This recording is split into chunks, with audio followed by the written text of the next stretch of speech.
Hello students, welcome back to computer science exam crack channel. तो आज इस video में हम कुछ ऐसे इंपॉर्टेंट टॉपिक्स के बारे में डिस्कस करेंगे जो आपके एसएससी एग्जाम के लिए काफ़ी इंपॉर्टेंट रहेंगे। तो बच्चों, जैसा कि आप जानते हैं, हरियाणा के अंदर ऑलमोस्ट सभी जो वैकेंसीज थी सबके एग्जाम्स की डेट्स रिलीज हो चुकी हैं और कुछ की अभी होनी है। तो ये जो पार्ट है आपका कंप्यूटर साइंस का, जिसमें से किसी एग्जाम में 10 क्वेश्चन आते हैं, किसी में 5 क्वेश्चन आते हैं। तो बच्चों, वो जो टॉपिक हैं यहाँ मैं सारे के सारे कंप्लीट करा दूँगी। तो प्लीज़ आप इन वीडियोज़ को रेगुलर बेसिस पे अपने रिवीजन के हिसाब से देखिएगा। अगर आपको डिटेल में देखना है तो ऑलरेडी अपने पास एसएससी की प्लेलिस्ट है चैनल पर, आप वहां जाकर देख सकते हैं। और अगर फास्ट रिवीजन करना है आपको तो यहाँ आप इन वीडियोस को कंटिन्यू देखें और आप अपना रिवीजन कर सकते हैं। तो बच्चों, बहुत सारे बच्चों की रिक्वेस्ट आ रही थी कि मैडम हमारा एग्ज़ाम की डेट जो है रिलीज़ हो चुकी है, तो प्लीज़ 10 डेज़ बचे हैं तो आप रिविज़न करा दीजिएगा। तो मैं उन्हीं बच्चों की रिक्वेस्ट को लेते हुए तो फास्ट एक क्लास स्टार्ट करेंगे हम यहाँ पर, जिसके बेसिस पर आपको रेगुलर क्या होगा कि 4 to 5 टॉपिक्स जो हैं कंप्लीट मिल जाएंगे, जिससे आपका सारा सिलेबस भी कंप्लीट हो जाएगा। इन टॉपिक्स के साथ साथ जो भी इंपॉर्टेंट क्वेश्चंस बनते हैं वो भी मैं आपको यहाँ पर बता दूँ। तो चलिए बच्चों, स्टार्ट करते हैं, बहुत ज़्यादा टाइम नहीं लगाते हैं। यस स्टूडेंट, तो सबसे पहले हम बात कर लेते हैं जनरेशन्स की। जनरेशन्स हमारे पास कंप्यूटर्स के 5 जनरेशन, जैसा कि आप सभी जानते होंगे, आपने प्रीवियस एग्ज़ाम भी लिए हैं और आपने एसएससी की प्लेलिस्ट भी चेक कर ली होगी। ठीक है, तो यहाँ पर जो इम्पोर्टेंट क्वेश्चंस बनते हैं वो क्या है कि फर्स्ट जनरेशन में सबसे पहले फर्स्ट जनरेशन का आपको डेट पता होनी चाहिए कि कब से कब तक आपकी फर्स्ट जनरेशन थी। तो बच्चों, यहाँ पर जो डेट्स मेंशन की हैं मैंने वो एनसीईआरटी बेस्ड ही हैं, लेकिन फिर भी आप लेटेस्ट बुक में 2021 की जो भी एनसीईआरटी की बुक है उसमें एक बार ज़रूर वेरीफाई कर ले ताकि डेट्स में मिस्टेक ना हो। तो फर्स्ट जो जनरेशन थी हमारी वो 1946 से लेकर 1959 तक थी।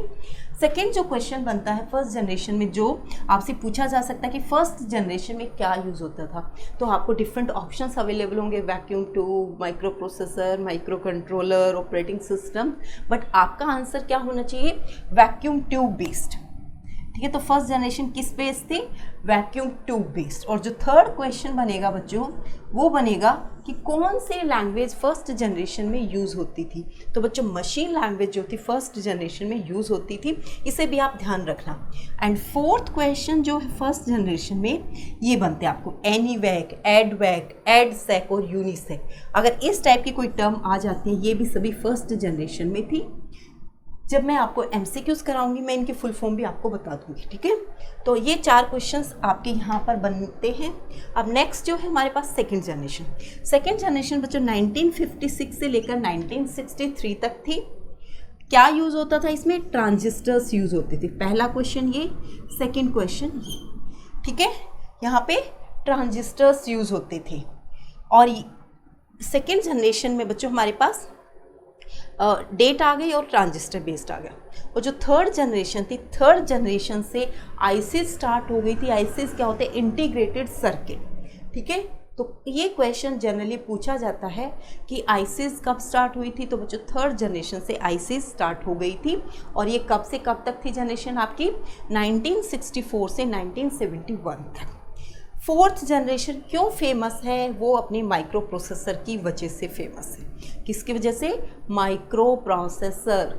कब आए थे? फोर्थ जनरेशन में आए थे बच्चों। इस टॉपिक को यहाँ पर बिल्कुल याद कर लेना। सेकेंड जो थिंग जो आपको याद रखनी है फोर्थ जनरेशन के अंदर, वो क्या था आपका? VLSI, very large scale integration. ठीक है, थर्ड जनरेशन में आईसीज आए थे, यहाँ पर आपकी VLSIs आ गई थी। ठीक है, और ये कब से कब तक थी आपकी फोर्थ जनरेशन? ये 1971 से लेकर 1980 तक थी। फाइन। अब बात आती है फिफ्थ जनरेशन की। तो बच्चों, फिफ्थ जनरेशन के अंदर AIs यूज़ हो गई थी। AI मतलब artificial intelligence, voice recognition system आ गए। ठीक है, और ये कब से कब तक है? ये 1980s ऑनवर्ड्स है। अभी भी आपकी AI बेस्ड ही चल रही है। अब हम जो काम करते हैं वो फिफ्थ जनरेशन पर है। ठीक है, और जो क्वेश्चन पूछा जाता है वो यहाँ से भी पूछा जाता है, ULSI, ultra large scale integration. ये VLSI है वेरी लार्ज स्केल, ये अल्ट्रा लार्ज स्केल है। तो इसमें आपको कंफ्यूज नहीं होना है। VLSI पहले आया था और ULSI बाद में आया था। आप इस तरीके से याद कर सकते हैं। ठीक है, तो ये बच्चों आपकी जनरेशन्स थी। इससे इम्पॉर्टेंट जो क्वेश्चंस बन सकते हैं वो यही हैं। यस स्टूडेंट, अब हम जो अगला टॉपिक करेंगे वो मेमोरी से रिलेटेड करेंगे। तो मेमोरी में सबसे पहले आपको पता होना चाहिए कि मेमोरी की डिफरेंट कैटेगरीज क्या है। तो बच्चों ब्रॉडली जो मेमोरी को डिवाइड करते हैं वो दो कैटेगरीज में करते हैं, प्राइमरी मेमोरी और सेकेंडरी मेमोरी। प्राइमरी मेमोरी को हम रैम भी कहते हैं और मेन मेमोरी भी कहते हैं। कई बार क्वेश्चंस एसएससी में पूछ लिया जाता है, बेसिक क्वेश्चन है, ठीक है। और रैम की फुल फॉर्म क्या होती है बच्चों, ये भी आपसे जनरली पूछ ली जाती है, रैंडम एक्सेस मेमोरी, ठीक है। उसके बाद रैम और रोम दोनों ही आपकी प्राइमरी मेमोरी के अंदर कंसीडर होती है। रैम क्या है, वॉलेटाइल, यानी कि रैंडम एक्सेस मेमोरी जो है आपकी वॉलेटाइल है, और रोम आपकी रीड ओनली मेमोरी है और ये आपकी नॉन वॉलेटाइल है, ठीक है।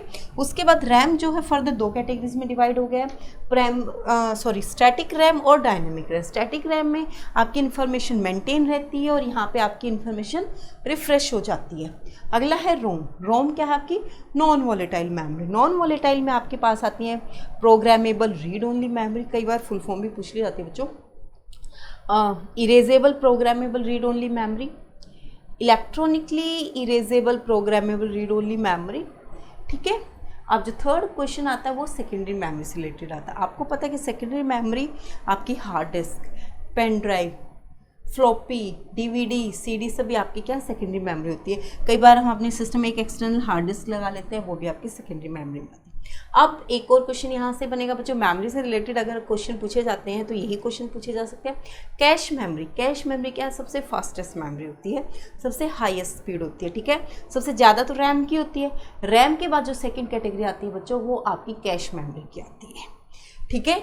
और जो सेकेंडरी मेमोरी है उसकी कैश मेमोरी के बाद वेटेज होती है, अगर कोई ऑप्शन नहीं दिया गया हो तो। अदरवाइज तो हमारे पास बहुत सारी डिफरेंट कैटेगरीज की मेमोरीज होती हैं आगे भी, लेकिन आपको वहाँ तक जाने की ज़रूरत नहीं है। तो अगर आपसे सबसे पूछा जाए कि which one is the fastest memory, तो रैम के बाद जो आपकी होती है वो कैश मेमोरी आपकी फास्टेस्ट होती है। अब हम अगला क्वेश्चन करेंगे बच्चों यूनिट ऑफ मेमोरी से रिलेटेड। यूनिट ऑफ मेमोरी से भी एक क्वेश्चन एग्जाम में जनरली पूछ लिया जाता है, तो चलिए वो भी कर ही लेते हैं। ये स्टूडेंट, यूनिट ऑफ मेमोरी में जो सबसे स्मॉलेस्ट यूनिट होते हैं that is bit.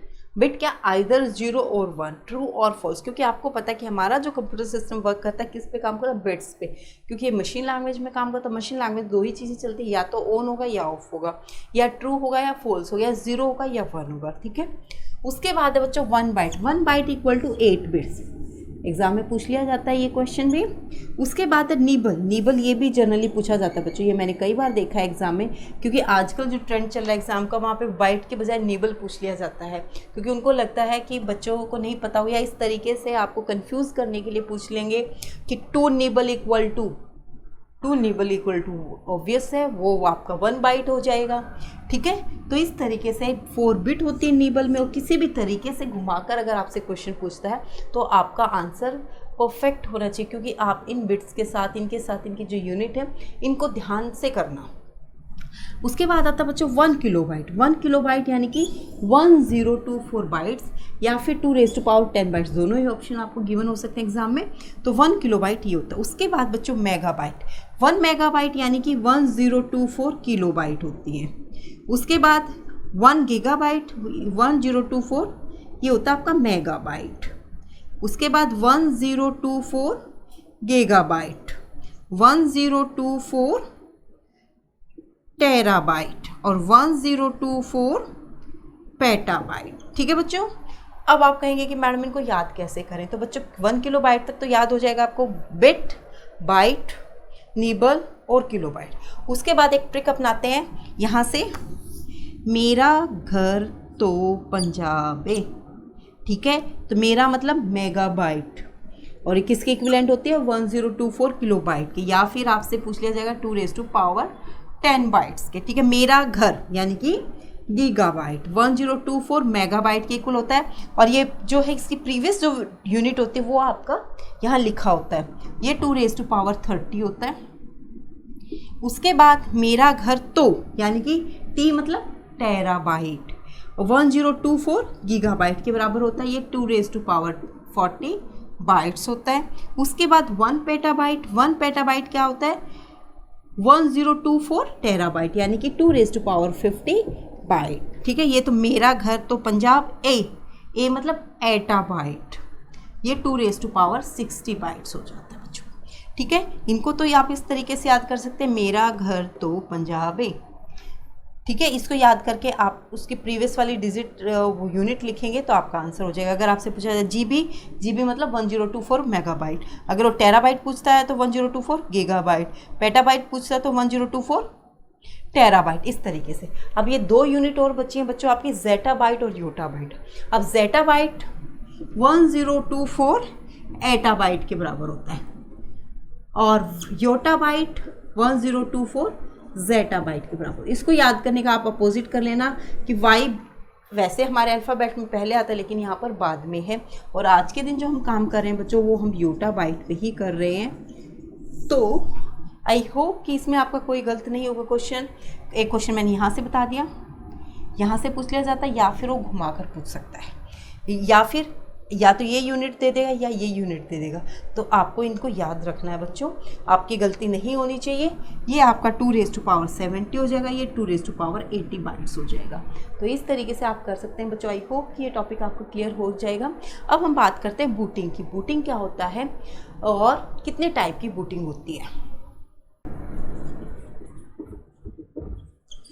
Yes student, अब बूटिंग क्या होता है कि आपको पता है कि जब भी हम सिस्टम को शट डाउन करते हैं तो जो हमारे सिस्टम के अंदर जितने भी सॉफ्टवेयर होते हैं वो क्या हार्ड डिस्क में रिजाइड करते हैं, यानी कि सेकेंडरी मेमोरी के अंदर रिजाइड करते हैं। तो बूटिंग एक ऐसा प्रोसेस होता है जब आप ऑपरेटिंग सिस्टम को सेकेंडरी मेमोरी से मेन मेमोरी के अंदर लेकर आते हैं। तो it is a process to bring the operating system from the secondary memory to the main memory. तो कई बार जनरल डेफिनेशन ही पूछी जाती है बच्चों। एसएससी एग्जाम में मैंने देखा है कि जनरल डेफिनेशन पूछी जाती है। उसके बाद जो बूटिंग की फर्दर जो टाइप होती हैं वो पूछी जा सकती हैं। कोल्ड बूटिंग होता है बच्चों और वार्म बूटिंग होता है। ठीक है, तो मैंने अभी तक जितने भी एसएससी में एग्जाम्स में क्वेश्चंस देखे, या तो बूटिंग की डेफिनेशन है या फिर टाइप्स ऑफ बूटिंग में आपको ऑप्शन दे दिए जाते हैं। जैसे 2 तो ये ऑप्शन है, उसके अलावा कुछ ऐसे रैंडमली टर्म्स डाल दी जाती है कंप्यूटर की। तो आपको इससे पता होना चाहिए कि बूटिंग की 2 ही टाइप होती है, या तो कोल्ड होता है या वार्म होता है। अब कोल्ड बूटिंग क्या होती है वो मैं आपको बता देती हूँ कि जब आपका सिस्टम प्रॉपरली शट डाउन होता है और आप उसको रीस्टार्ट करते हैं, जब सिस्टम प्रॉपरली शट डाउन होता है, पावर ऑफ होते है, जब आप उसकी पावर ऑन करते हैं तो आपने देखा होगा कि सिस्टम की स्क्रीन पर कुछ टाइम के लिए कुछ भी विजिबल नहीं होता। थोड़े टाइम के बाद आपकी विंडो अपीयर होना शुरू होती है, वो क्या होता है, बूटिंग होता है बच्चों। उसको हम कहते हैं कोल्ड बूटिंग। उस टाइम पर क्या होता है, ऑपरेटिंग सिस्टम जो है सेकेंडरी मेमोरी से मेन मेमोरी के अंदर लेकर आ रहा होता है। वो जो भी हमारा पावर सेट है, सारे जो हमारे डिवाइसेस है, उन सब की चेकिंग होती है। चेकिंग करने में वो जो टाइम लगता है उसे हम टोटल हम बूटिंग बोल देते हैं, और उसी को हम कोल्ड बूटिंग कहते हैं। अब वार्म बूटिंग क्या होती है और कब यूज़ होती है बच्चों। वार्म बूटिंग जनरली हम जैसे कोई सॉफ्टवेयर इंस्टॉल करते हैं सिस्टम में, तो क्या होगा कि कंट्रोल और डिलीट करते हैं। ठीक है, उसका मतलब क्या होता है कि हम रीस्टार्ट करते हैं सिस्टम को। और रीस्टार्ट क्यों करते हैं, क्योंकि हमें पता है कि ऑपरेटिंग सिस्टम तो हमारे पास ऑलरेडी, उसको हम रिफ़्रेश कर देते हैं। ठीक है, क्योंकि सिस्टम नया, कोई सॉफ्टवेयर आपने नया डाल दिया तो उसको रिफ़्रेश करके क्या होगा कि आपका ऑपरेटिंग सिस्टम उस सॉफ्टवेयर को भी एक्सेप्ट कर लेगा। तो वो होती है वार्म बूटिंग, यानी कि जब आप सिस्टम को रीस्टार्ट करते हैं तो वो आपकी वार्म बूटिंग होती है। और जब सिस्टम को प्रॉपरली पावर ऑन करते हैं सिस्टम की, तो वो आपकी कोल्ड बूटिंग होती है। तो आई होप कि ये टॉपिक आपका कंप्लीट हो गया होगा। तो बच्चों आई होप कि ये टॉपिक जो है आपका कंप्लीट हो गया होगा। आज के लिए बच्चों इतना ही, मिलते हैं नेक्स्ट वीडियो में नेक्स्ट टॉपिक के साथ। तब तक आप इस वीडियो को देखिएगा। आज हमने 4 टॉपिक कंप्लीट करे, आने वाली वीडियो में हम और भी ज़्यादा टॉपिक कवर करेंगे, क्योंकि हमारा जो टारगेट हमारा 10 डेज़ का है। 10 डेज़ में आपको कंप्यूटर के सारे कॉन्सेप्ट भी कराने हैं और MCQs भी कराने हैं। तो आई होप कि बच्चों ये जो वीडियोस रहेंगे आपके बहुत ज़्यादा हेल्पफुल रहेंगे, क्योंकि लास्ट जो होती है जिसको आप बोलते हैं नाइट फाइट, तो वो नाइट फाइट करनी है अब आपको 10 डेज़, ताकि आपके एग्ज़ाम में अगर 10 क्वेश्चंस आते हैं 10 के 10 ठीक हो जाए, 5 आते हैं 5 के 5 ठीक हो जाएं। तो मेरा बच्चों आपसे ये प्रॉमिस है कि आप रेगुलर इन वीडियोस को देखते रहें, और अगर आपके पास टाइम और भी ज़्यादा है तो आप एसएससी की प्लेलिस्ट चेक कर लें, वहाँ पर सारे टॉपिक्स आपको मिल जाएंगे। वहाँ से भी आप MCQs भी कर सकते हैं और आपको टॉपिक वाइज भी दोनों तरीके के क्वेश्चंस आपको मिलेंगे, उनका भी आप रिवीजन कर लें। क्योंकि हमारे पास टाइम अब कम है, लेकिन मैं आपसे ये प्रॉमिस करती हूँ विद इन दिस 10 डेज़ हम सारे का सारा यहाँ पर भी फास्ट रिवीजन में भी करेंगे। ये फास्ट रिवीजन आपके लिए तभी भी फ़ायदेमंद है जब आप प्लेलिस्ट चेक कर लेते हो, क्योंकि यहाँ से आपका रिवीजन हो जाएगा। ठीक है, आप रिकॉल कर पाएंगे कि आपको कितना याद है।